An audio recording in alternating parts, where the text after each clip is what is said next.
What's up, everybody? Welcome, welcome. This week I'm going to do a little breakdown of a speed lick I've seen Tom Bukovac use on several occasions. You can see him playing this at the very top. It's the first thing that comes up on his Corona Lessons Volume 6. This was early on in Tom's, also known as Uncle Larry. In his, he calls it homeschooling now, but it was originally called Corona Lessons. And this is number 6.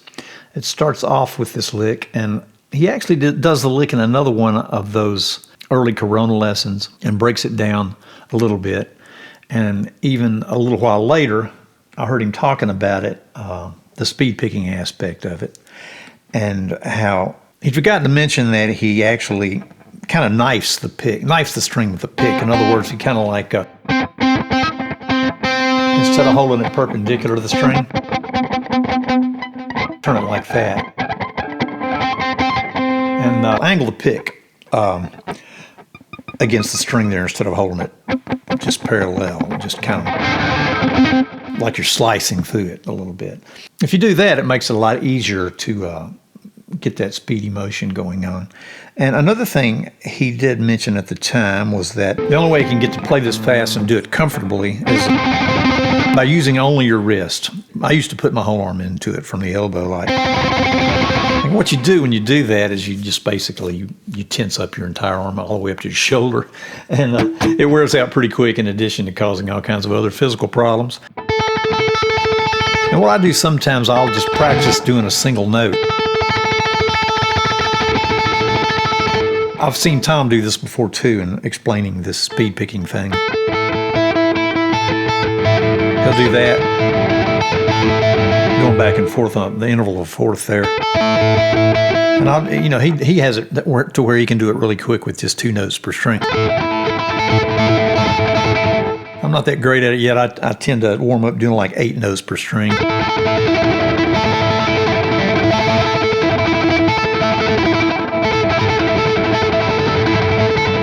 Go back and forth from 8 notes to 4 notes to 2 notes once you get a handle on it anyway.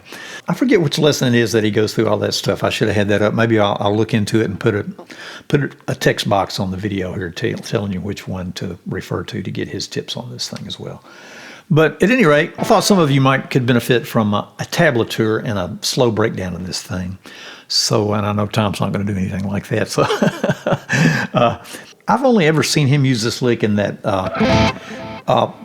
first position minor pentatonic, and on his opening lick of Corona lesson number 6, he actually uses it in B minor,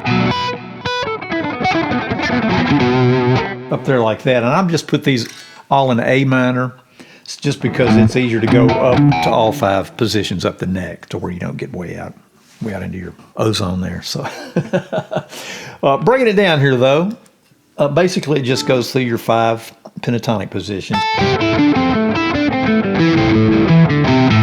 And one thing I'm doing on this tablature as well, I'll go through it like that, and then I'll go through it again.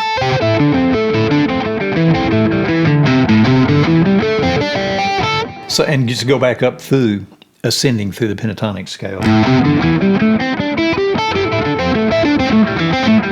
And another thing that does is it actually improves your ascending on the pentatonic scale, because that's one problem I have often is I find it easier to do descending licks than ascending licks for some reason.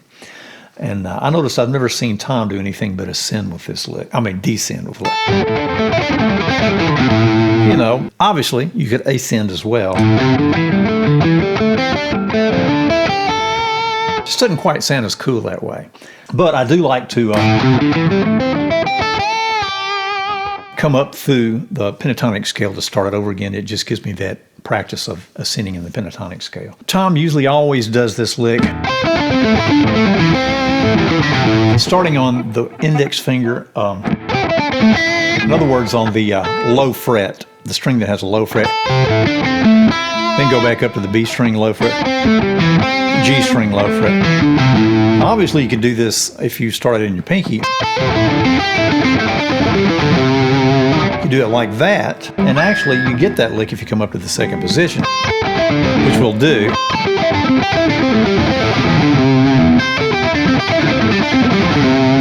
right there. But you could do that here at the first position if you started with your pinky.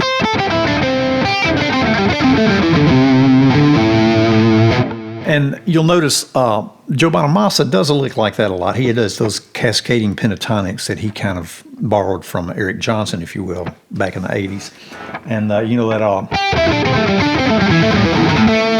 you probably heard Joe do a lick like that before. It's good to have both those underhand, though. And, you know, I'm going to do a lot more on these pentatonics and these cascading pentatonics. The tablature will be available on my website, chuckjonesmusic.com, for all 5 pentatonic positions. So without further ado, I'm going to dive right in.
All right, y'all. Thanks for watching.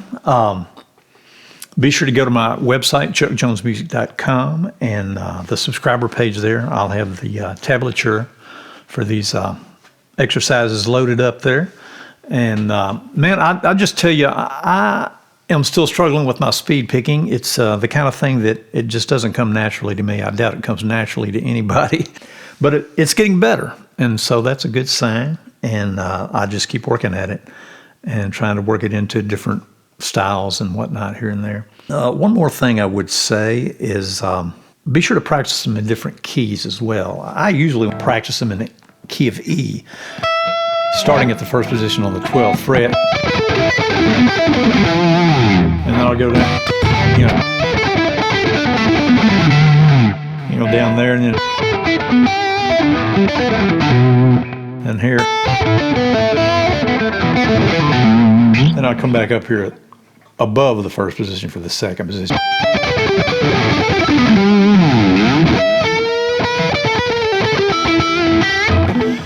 And the reason I do that, sitting there for a couple hours, it kind of gets your arm gets tired if you're way down here. So, sitting there with a guitar like this, it just it's just easier. It doesn't wear your arm out as bad. And plus, I don't play much up that high on the neck that often, so it's good to practice up there where the frets get skinny. So, once again, be sure to subscribe, and if you're not already, and if you are a subscriber, I really appreciate it, guys. And if you're not, please do hit that button and hit the notification bell and like the videos, guys. And I appreciate you guys that are commenting.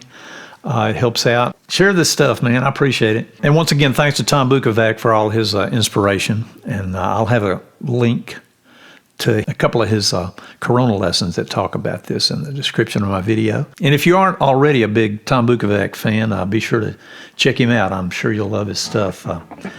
Inspiring world-class player. And check it out, Uncle Larry.